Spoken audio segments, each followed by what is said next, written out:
We have the ice and water on, we have the eave drip edge on, we have it fastened properly every 8 to 10 inches.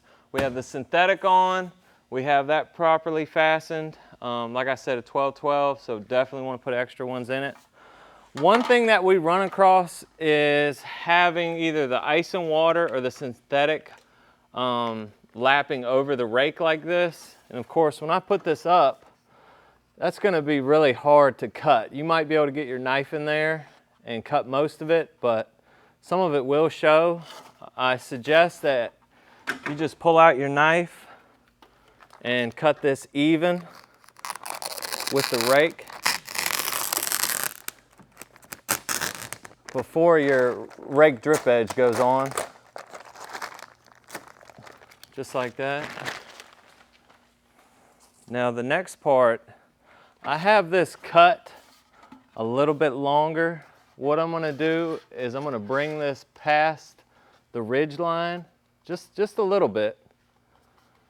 This roof will have ridge vent, so I'm gonna make sure that I don't start right there.